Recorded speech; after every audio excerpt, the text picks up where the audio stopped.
Девочки, привет! Сегодня хотела показать вам пустышки месяца. Я немножко опять припозднилась, но давайте уже скорее смотреть, и я буду весь этот мусор выбрасывать. Начнем, наверное, с таких около косметических, скорее эстетических пустышек. Во-первых, у меня закончилась свечка от Bath Body Works. Это была большая их свеча, аромат был Leaves, листья. Осенний такой запах, ничего общего с лесом, с листьями не имел. Это был пряный запах либо какого-то осеннего напитка, либо осенней выпечки. Очень вкусный, наполнял большую комнату, метров 20, наверное, очень быстро. Мне очень нравился этот аромат. 2 года я жгла эту свечу.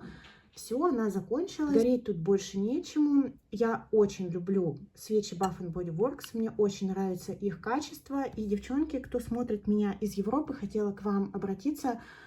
Если вы пользуетесь маркой Bath Body Works, расскажите, пожалуйста, где вы ее приобретаете. И если ее нету в Европе, если она не представлена, подскажите, пожалуйста, какие-то альтернативные, примерно той же ценовой категории, такого же качества ароматные свечи, потому что почему мне нравится марка Bath Body Works, в принципе, их продукция, как кремы, гели для душа, свечи, потому что их запахи, во-первых, очень разнообразны, не слишком просты, то есть они интересные, и они стоят своих денег, то есть это качественная упаковка, долговечность, потому что служит такая свеча очень долго. Почему? Потому что она действительно пахнет. То есть ее даже можно просто открыть, и она заполнит ароматом комнату. Даже иногда поджигать ее не надо.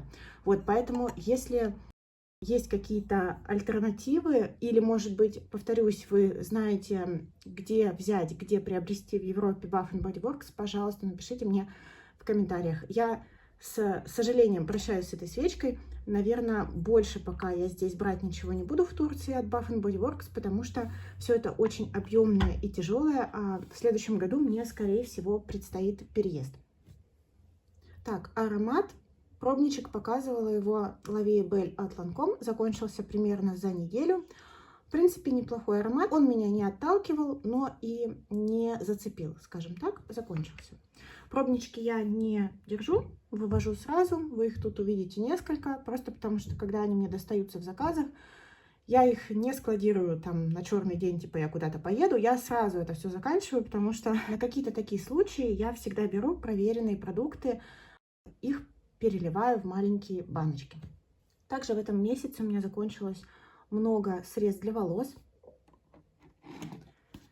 Во-первых, я закончила линейку, которую брала от Кионы. У меня это был Vital Nutrition. Восстановление, питание для окрашенных волос. Мне понравились эти продукты, шампунь и кондиционер. Они вместе хорошо работали. И работали они так, что мне достаточно было не делать маску. Для меня это очень важно, потому что не всегда я располагаю временем, чтобы нанести маску для волос, к сожалению, наверное, ну вот это так. Мне нравился шампунь, он хорошо промывал с первого раза. Это тоже очень важно, потому что у меня, наверное, типичные, как у большинства, окрашенные волосы. Они жирные у корней, сухие на кончиках и нормальные посередине, которые еще от турецкой осенней влажности пушатся. Промывал он хорошо, а кондиционер очень хорошо увлажнял, разглаживал, волосы не пушились. В принципе, с этими средствами мне было комфортно. Я уже повторила кондиционер, шампунь выбрала другой. Ну, просто чтобы попробовать. На самом деле, так-то я бы с удовольствием так и пользовалась этой маркой Кионы, просто меняя линейки.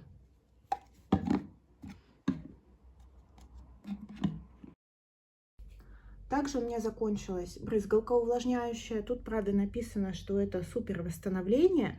Это брызгалка обычная для волос, которая облегчает расчесывание от Глискур. Линейка Глискур от Шварцкоп в Турции называется просто Глис. Я ее покупала уже несколько раз. В принципе, она неплохая, но в этот раз я хочу попробовать что-нибудь другое. Хотя к этому продукту у меня претензий нет. С другой стороны, она и была у меня очень долго, потому что, ну, не всегда она мне нужна, скажем так. Не всегда я чувствую вообще необходимость в том, чтобы нанести ее на волосы. Но штука неплохая, да, облегчала расчесывание, если нужно было расчесать влажные волосы. Да, в принципе, я какой-то результат от нее видела, но не сногсшибательный. Также у меня был пробничек масла от Nuxe. Мне он не понравился. Это, получается, было их универсальное масло. Написано, что это масло и для лица, и для тела, и для волос, что оно мультифункциональное. Видимо, в этом и была проблема. Во-первых, мне на самом деле не понравился запах, ну, тут скорее были просто ожидания, не совпавшие с реальностью, потому что тут указано, что это цветочный аромат, floral.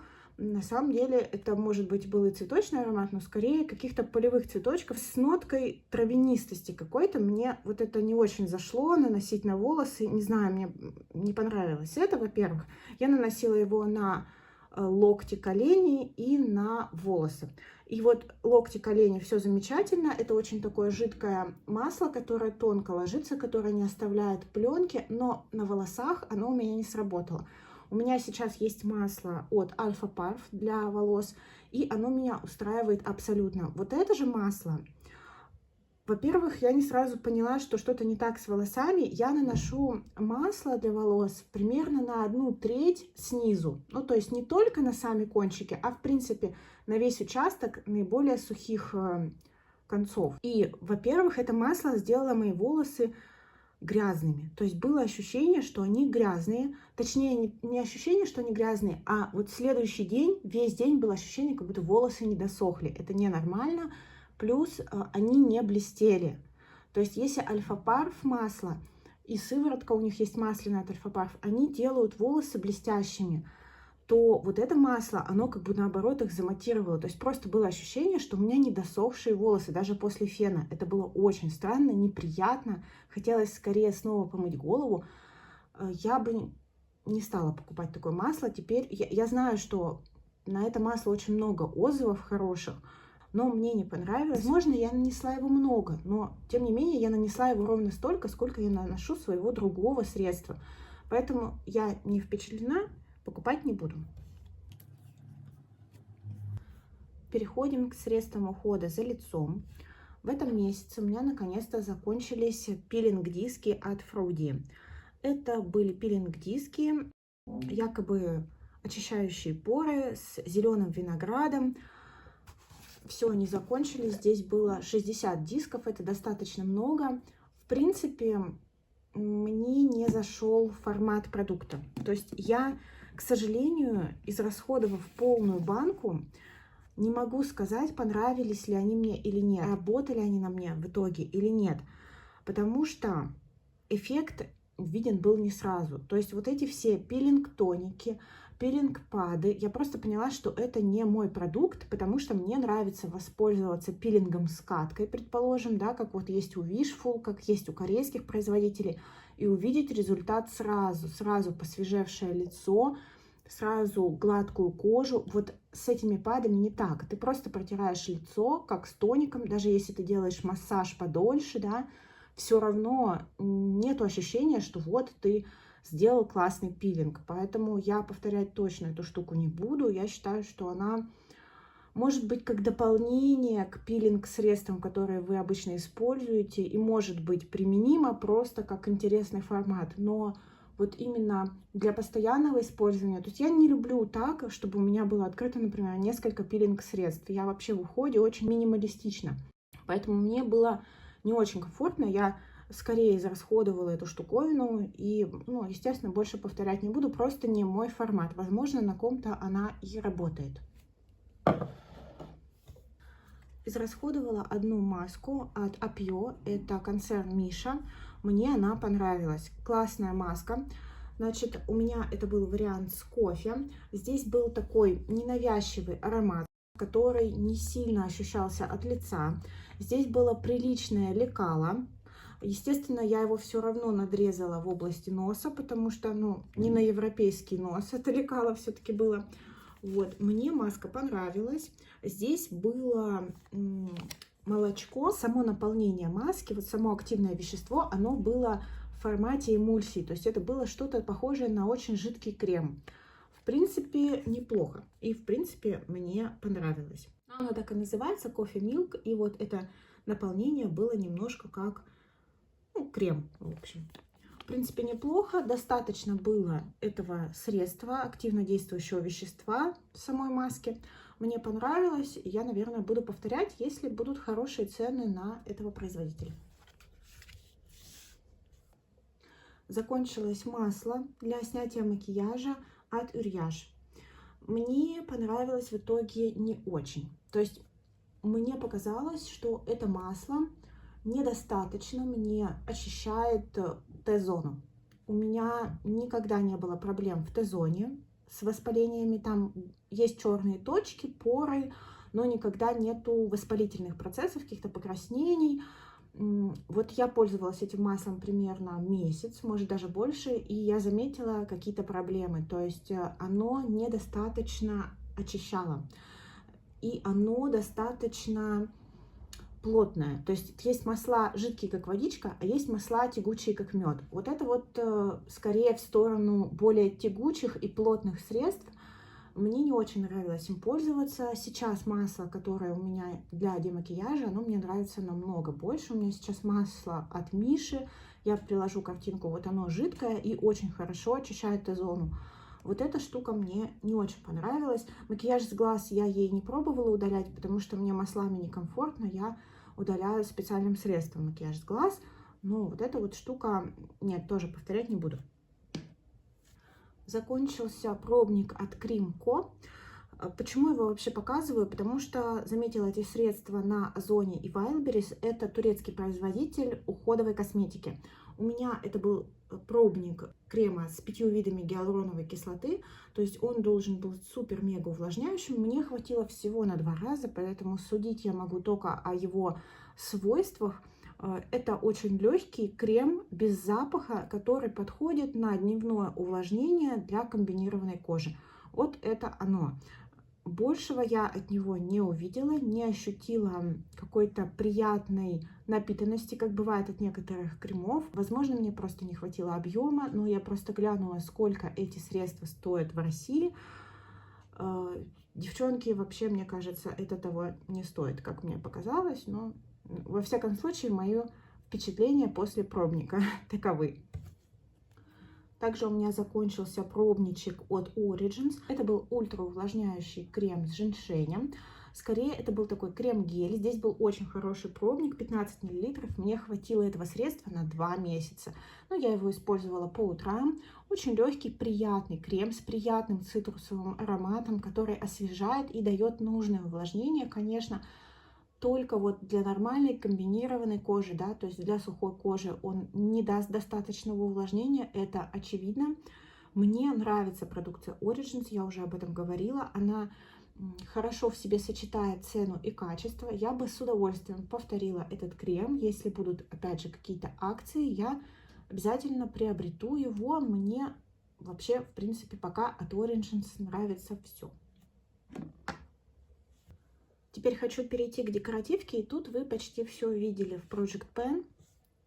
Во-первых, у меня закончилась миниатюрка одного из цветов из стака румян от Тами Танука. Это были абрикосовые облака. Это был очень красивый оттенок, который я, к сожалению, вам не покажу. Мне нравятся очень сильно оттенки румян от Тами Танука. Какие-то они для меня почему-то особенные, но они для меня абсолютно неудобны и неприменимы в жизни. Это очень пигментированная текстура, которую неудобно наносить из такой маленькой баночки в рассыпушке. Ну, в общем, я это уже все говорила. Пустышка, повторять не буду. Разбился хайлайтер от Revolution, тоже стала пустышкой, добавила его в крем. С кремом прекрасно сочетается, очень красивая была в мелких-мелких таких блестках кожа. Закончился, и слава богу, тоже естественно, повторять не буду. Закончилось масло от Golden Rose. Это был бюджетный такой вариант. У них есть другие масла в таких пухлых баночках. Они мне тоже нравятся. Это было масло тоже неплохое. У него была очень яркая отдушка клубничная. Вот это в нем отталкивало. А так, довольно приличный продукт. Просто за какие-то копейки. Если вам как-то подвернется, возьмите. Если не принципиально, вот так вот на бегу или перед макияжем увлажнить губы. Оно работало достойно. Наконец-то закончился золотой блеск от Golden Rose. Очень красивый оттенок, очень классный блеск. Я его безумно долго заканчивала, просто около полугода, наверное. Тут видно по засечкам из Project Pen, насколько долго я им пользовалась. Все потому, что он очень пигментированный и очень высокая концентрация золотых блесток в нем была.